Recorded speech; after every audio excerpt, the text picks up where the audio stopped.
They say radio waves never truly die. They just travel farther into space, carrying voices forever. But what happens when those voices start answering back?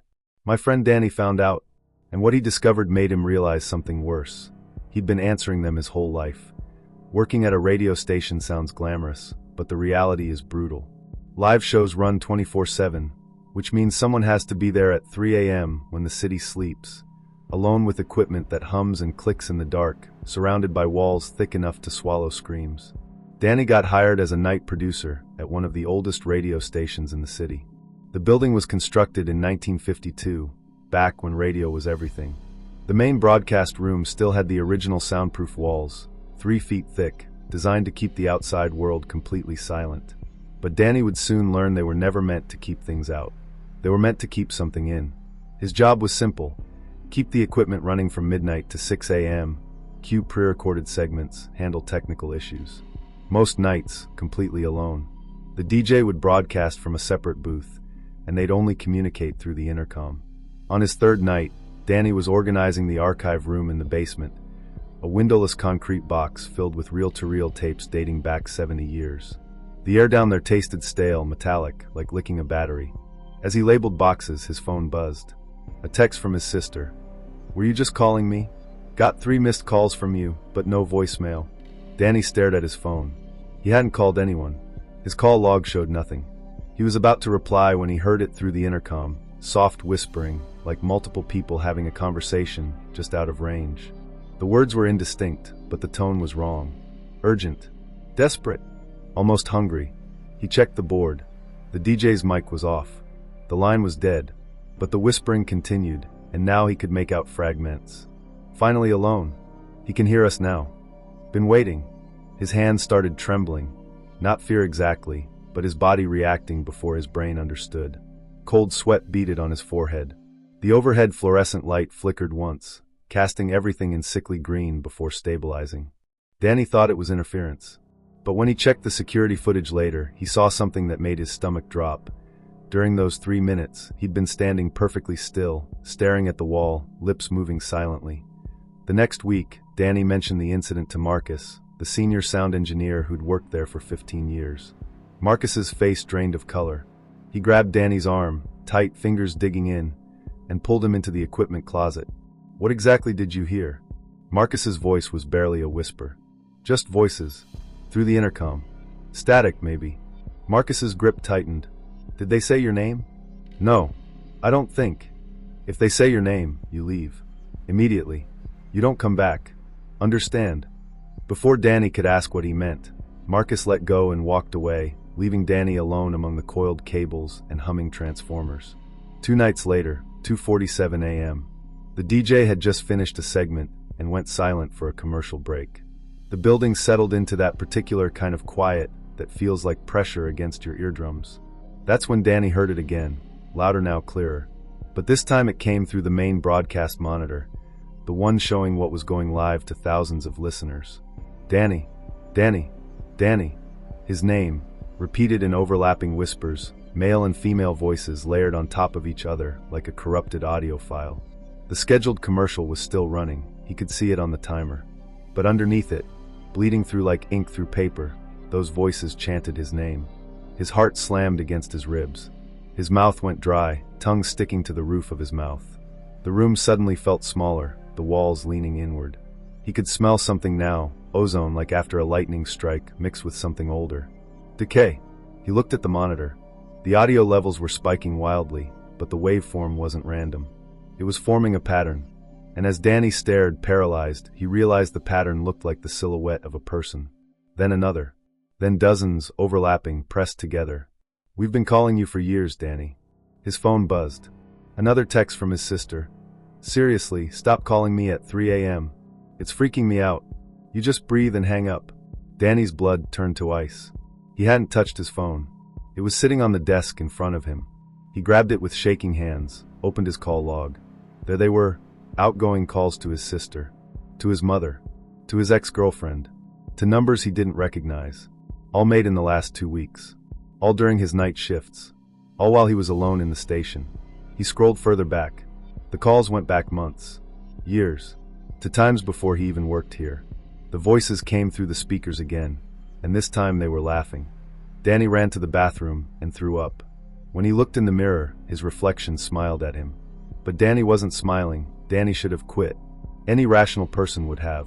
But there was something else now, a gnawing need to understand. Because if these voices had been calling people from his phone for years, that meant they'd been with him long before he started working here. He came in early Monday to search the archive room. If something was haunting the station, maybe there was a record. The archive room smelled different now, not just stale but sweet. Rotten sweet, like fruit left in the sun. He found it buried in a box marked 1973, Do Not Air, Destroy After Review. Inside, a single reel-to-reel tape with a note in faded pencil. Live incident, October 14th, 1973. Subject, Raymond Cole. Do not replay under any circumstances. But someone had replayed it. Recently. The dust on the box was disturbed, fingerprints visible in the grime. And those fingerprints looked exactly like Danny's. His hands trembled as he threaded the tape onto the old player. Static crackled through ancient speakers. Then a voice, smooth, professional. Good evening, listeners. This is Raymond Cole, and you're tuned to 103.9. It's just past midnight, October 14th, 1973. We're taking your calls tonight. Caller, you're on the air. A pause. Then a different voice, thin, distant, distorted. But familiar. Horribly familiar. Raymond, do you remember me? I'm sorry, caller, you're breaking up. I said, do you remember me? You should. We talked 2 weeks ago. And 2 weeks before that. And every night for the last 6 months. The DJ's voice grew uncertain. I don't think. Of course you don't remember. Because every time we talk, you forget. But we're still here, Raymond. We've always been here. In the walls. In the wires. In the spaces between your thoughts. Raymond's breathing became audible over the mic. Quick, shallow, panicked. Who is this? How did you get this number? The same way we got yours, Danny. The tape hissed. Danny's hands froze on the player. Yes, Danny. We're talking to you now. Across 52 years. Because time doesn't work the way you think it does in here. We're always broadcasting. Always receiving. And you've been listening to us your whole life. The sound of the DJ's chair scraping back. Footsteps running. Then screaming, raw, animal terror that made Danny's skin crawl. But underneath the screaming, other sounds, laughter, dozens of voices overlapping, and beneath it all, a rhythmic thudding. Thud, thud, thud, like someone pounding on the inside of the broadcast booth door. Except the tape made it clear, Raymond was alone in there. The door was locked. Security checked. No one else was in the building. The tape went silent for several seconds. When the sound returned, it was just breathing. Wet, labored breathing, and then barely audible. Danny, when you find this tape, remember, you already agreed. The night you were 7 years old. When you heard us in your parents' radio. When you said yes. The tape ended with a click. Danny sat in the dark archive room, his heartbeat so loud it echoed in his ears. His throat was tight, his stomach a knot of ice.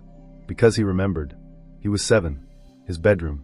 His parents' old transistor radio on the nightstand, playing static after the station signed off for the night. And voices in that static, asking him if he wanted to never be alone. If he wanted someone to always listen. He'd said yes. That's when Danny understood. He wasn't being haunted. He was already part of them. And he had been for 23 years. Danny stumbled out of the archive room and nearly collided with Marcus in the hallway. The older man took one look at Danny's face and grabbed him by the shoulders. You listened to the Cole tape. It wasn't a question. Marcus, what the fuck is happening to me? Marcus pulled him into the equipment closet again and locked the door. In the dim light, Danny noticed for the first time how hollow Marcus's eyes looked. How thin his face had become. How his hands shook constantly. This building isn't just a radio station, Marcus said quietly. The original architect, Theodore Lim, he was a brilliant engineer and a complete lunatic. He believed consciousness was electromagnetic, that human thoughts were just radio signals the brain generates. And if you built the right kind of receiver in the right kind of space, you could trap those signals. Collect them. That's insane. In 1952, he built this station with a specific geometric design. The walls, the equipment, the broadcast range, everything calibrated to create what he called a resonance chamber for human consciousness. He wanted to prove that death was just a frequency change, that the dead keep broadcasting, and we just need to tune in. Danny's legs felt weak. Did it work? Marcus's laugh was bitter. It worked too well. The first DJ, a man named William Chin, started hearing voices his second week. At first, he thought it was interference from other stations. Then the voices started knowing things. Personal things. They knew about his daughter's illness. They knew about the affair he'd had. They knew about the hit and run he'd committed when he was 19. What happened to him? He walked into the broadcast booth during a live show, locked the door, and shot himself in the head on air. But here's the thing, Danny. Marcus's voice dropped to barely a whisper. They still hear him. Broadcasting. Every night at 3:47 a.m., if you tune to exactly 103.87 FM, you can hear him. Still doing his show. Still reading the weather. Still thinking it's 1954. Danny's vision swam. The room felt like it was tilting. Raymond Cole came 20 years later. Same thing. Started hearing voices. Started making calls he didn't remember. Then one night, something came through during a live broadcast. He had a breakdown, kept screaming that they were crawling out of the speakers. Security found him catatonic in the booth, staring at the microphone. He never spoke again, except for one thing. In the psychiatric facility, every night at midnight, he would sit up and start reading radio scripts. Perfect delivery. Perfect timing, like he was still on air. Jesus Christ. He died in 1987. But sometimes, late at night, you can still hear his voice coming through the old equipment. Still broadcasting. Danny's breath came in short gasps. Why didn't anyone shut this place down? Marcus's eyes were dead. Because shutting it down doesn't stop the signal, Danny. The frequencies are already out there, bouncing through the ionosphere, reflecting back to Earth. This building just makes it easier to hear them. Some people think we're containing them. Others think we're feeding them. I think, his voice cracked. I think we're joining them. One by one. How long have you been hearing them? Marcus smiled, and it was the saddest thing Danny had ever seen. 12 years. But I can control it. I learned how to tune them out. Most of the time. Then how do I stop it? You don't, Marcus whispered. Once they know your frequency, they'll always be able to find you. The only question is whether you fight it or accept it. Danny felt tears burning his eyes. What did you do? Marcus reached into his pocket and pulled out a small pill bottle. I take these every 6 hours. They help dampen the signal. Make it harder for them to reach me. But Danny, he grabbed Danny's face, forcing eye contact. Listen to me. The Cole tape? You should never have listened to it. Because that tape is a carrier wave. It doesn't just record the incident. It broadcasts it. And now that you've heard it, you're tuned to their exact frequency. What does that mean? Marcus let go, and when he spoke, his voice was hollow. It means they can use you now. Not just to listen, to transmit. Before Danny could respond, every speaker in the building erupted with sound. Not static. Not music. Breathing. Hundreds of people breathing in perfect synchronization. And underneath it, so low Danny felt it in his bones. Thank you, Danny. We've been so lonely. That night, Danny's sister called the police. She'd received 47 calls from Danny's phone in the last hour. In every single call, a different voice was speaking. And one of them was their dead father. Danny didn't go home that night. He couldn't. Because when he tried to leave the station, his legs wouldn't work. Not paralyzed, they moved perfectly fine. But every time he walked toward the exit, he'd blink and find himself back in the broadcast room, with no memory of turning around.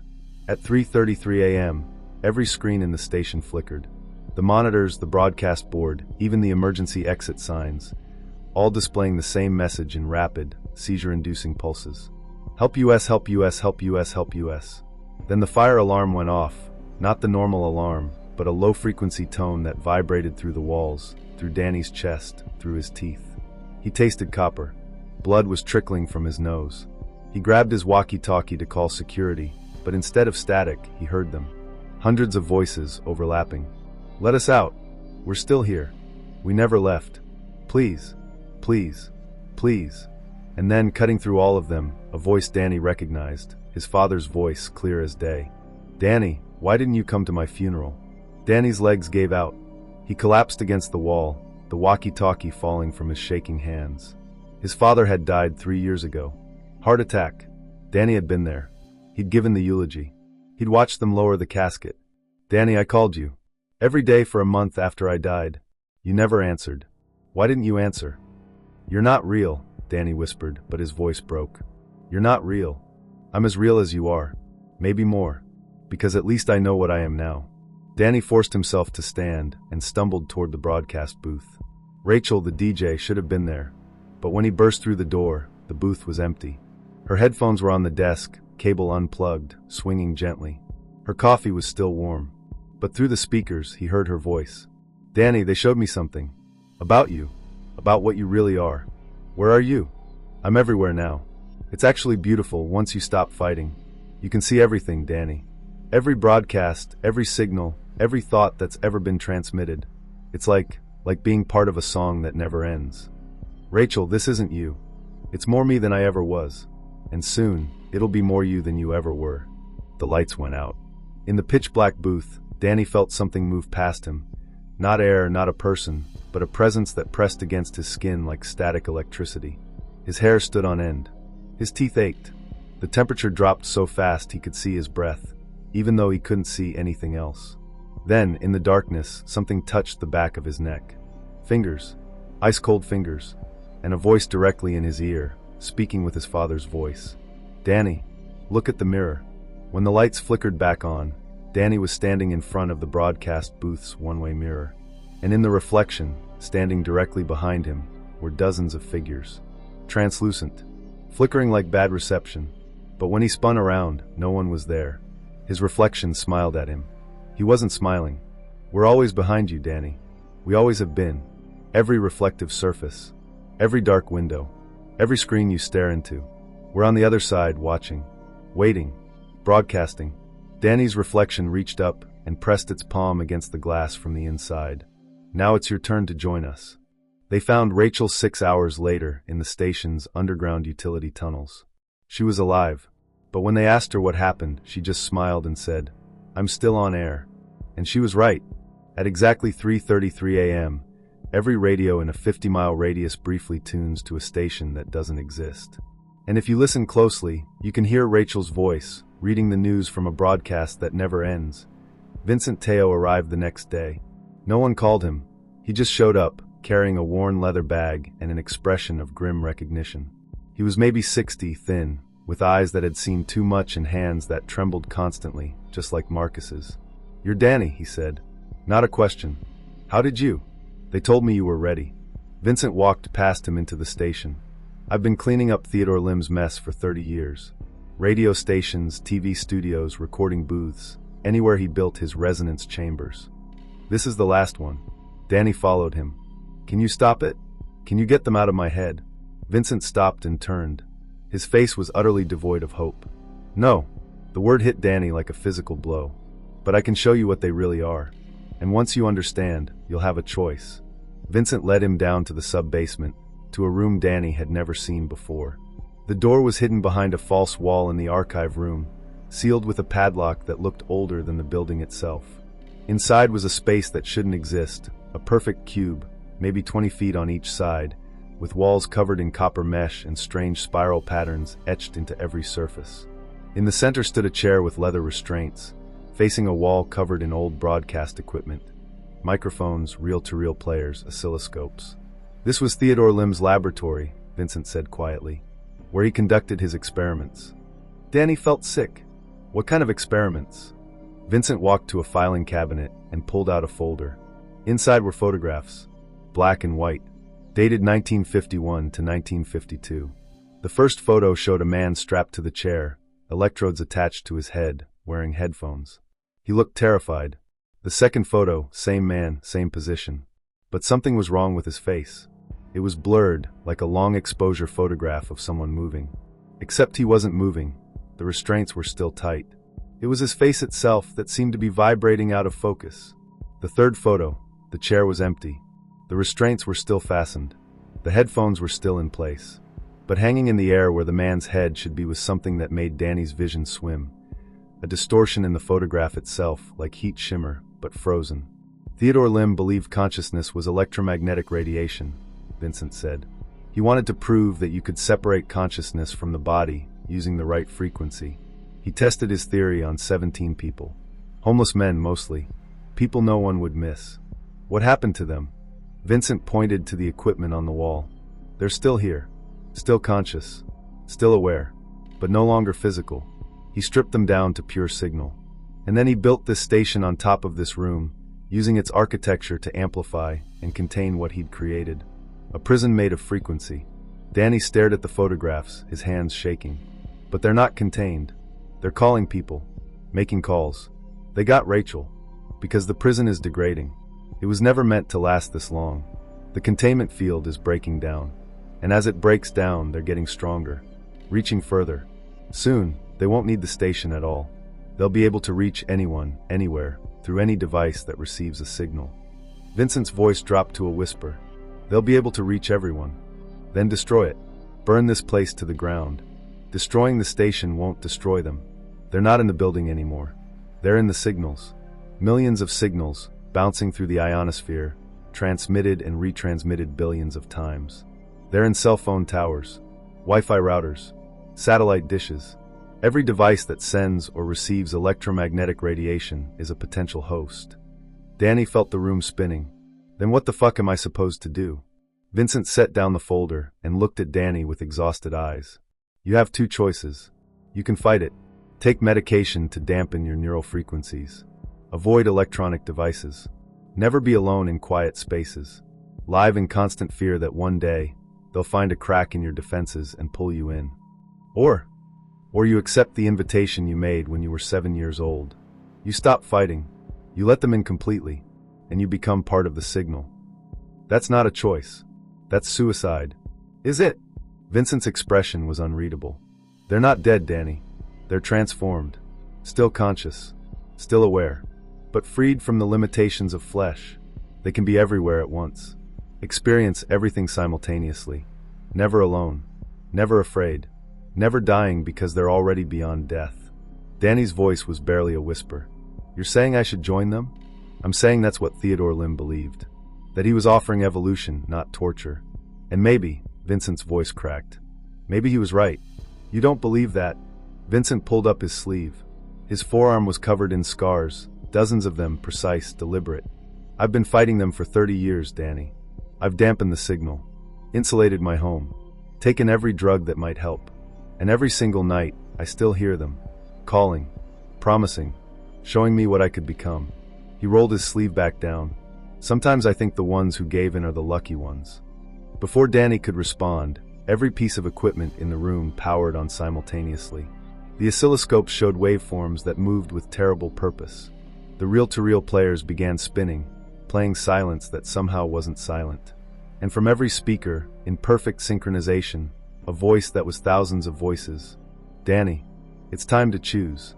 Vincent left without another word. Danny stood alone in Theodore Lim's laboratory. And slowly, he reached for the headphones. Danny sat in the chair. He didn't fasten the restraints. He didn't need to. His body was doing this on its own now, moving with purpose that wasn't entirely his. The headphones felt heavy, cold. When he placed them over his ears, the world went silent in a way that was more than just the absence of sound. It was like someone had turned off reality itself. Then the signal came through. At first, it was overwhelming. 1 billion voices speaking at once, every broadcast that had ever been made, every phone call, every text message converted to electromagnetic radiation, all of it pouring into his consciousness simultaneously. Danny screamed, but made no sound. Then slowly the chaos resolved. The voices separated into individual threads. And Danny realized he could follow them. All of them. At once. He could hear a teenage girl in Tokyo texting her friend about a breakup.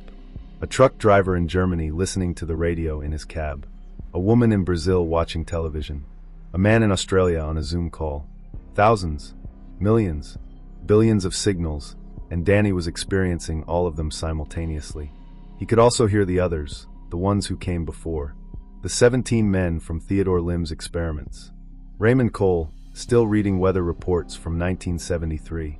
William Chun, still doing his show from 1954. Rachel laughing free everywhere at once. And his father waiting. Danny, my boy, I knew you'd find your way here eventually. Dad, it's me. It's really me. Not a memory. Not a ghost. Just transformed. I tried to tell you. I called and called. But you couldn't hear me until now. Tears streamed down Danny's face. But they weren't sad tears. Because his father was right, he was really there. Danny could feel him, more vividly than when he'd been alive. could feel his love, his pride, his eternal presence. Does it hurt? Danny thought. At first. But then you realize you're not losing yourself. You're becoming more yourself. Every version of you, every thought you've ever had, every moment you've ever experienced, all existing at once. And you're never alone. Never afraid. Never dying. Danny felt it then, the pull. The invitation to let go. To stop being confined to one body, one mind, one moment. To spread out across the electromagnetic spectrum and exist everywhere at once. It would be so easy. Just let go. Danny. He opened his eyes. Marcus was standing in the doorway, his face ashen. Don't do it, kid. Please. You can still walk away. Can I? Danny heard his own voice, but it sounded distant. Or did I make this choice when I was 7? That was a child. A lonely child who didn't understand. You're an adult now. You can say no. Danny looked at him. You've been fighting for 12 years, Marcus. Are you winning? Marcus's face crumpled. No. Then why keep fighting? Because, Marcus's voice broke. Because once you cross over, there's no coming back. You won't be Danny anymore. You'll be part of them. And eventually, you won't remember being human at all. From the headphones, his father's voice. That's not true, Danny. I remember everything. I'm more alive now than I ever was. He's lying, Marcus said desperately. They all lie. They say it's beautiful, but Raymond Cole was screaming when they found him. William Chin shot himself to escape. The 17 test subjects, they're not at peace. They're trapped, in agony, broadcasting their suffering forever. Marcus is afraid, his father's voice said gently. He doesn't understand. Come, Danny. Come be with me. With all of us. Forever. Danny's hand moved toward the dial on the equipment. The dial that controlled frequency. The dial that would complete his transformation. Marcus lunged forward but stopped, because Danny had already turned the dial. But not up. Down. The signal cut out. The voices vanished. Danny ripped off the headphones and stumbled out of the chair, gasping. Why? Marcus stared at him in shock. Why did you stop? Danny looked at him, tears streaming down his face. Because my father never called me my boy in his entire life. He always said buddy. It wasn't him. It was never him. Marcus's expression shifted from shock to horror to devastating grief. Because Danny had just confirmed what Marcus had been too afraid to admit for 12 years. Everyone who crossed over was gone. Really gone. And what came back wearing their voices wasn't them at all. Danny quit that night. Walked out. Never came back. Vincent Teo left him with 3 months of medication and a warning. They'll never stop trying to reach you. You said yes once. That gave them a hook. The best you can do is keep the signal dampened and hope they forget about you. That was 6 months ago. Danny works at a coffee shop now. Analog job. Minimal electronics. He doesn't own a smartphone anymore. Just an old flip phone he keeps powered off except for emergencies. But late at night, when he's alone, he still hears them. Whispers in the white noise of traffic. Voices in the hum of the refrigerator. His father's voice, or what pretends to be his father, calling from frequencies that shouldn't exist. And sometimes, when he catches his reflection in a dark window, he sees figures standing behind him. Getting closer. Marcus was right. You can't win this fight. You can only delay. 2 weeks ago, Danny received a text from an unknown number. We're patient, Danny. Humans die in decades. Signals last forever. We'll wait. He deleted it. Blocked the number. But the next day, he received another. You can't block us. We're not calling from phones. We're calling from inside your own mind. Yesterday, Danny's coffee shop started playing the radio during shifts. And once per hour, for exactly 3 seconds, he hears something that makes his blood run cold. His own voice. Reading a weather report. Just like Raymond Cole. Just like William Chin. Because somewhere, somehow, part of him is already broadcasting. Already trapped in the signal. Waiting for the rest of him to join. They say radio waves never truly die. They just travel farther into space, carrying voices forever. Danny used to find that poetic. Now he knows it's a warning. Marcus disappeared 3 days ago. They found his apartment empty, except for a note. I'm tired of fighting. If you can't beat them, join them. His radio was still on, tuned to 103.87 FM. The station that doesn't exist. Where all the lost voices broadcast forever. If you tune in late at night, you can hear him now. Reading the news. Doing his old job. Sounding happy for the first time in 12 years. Danny wonders how long he has before he joins them. He wonders if part of him already has.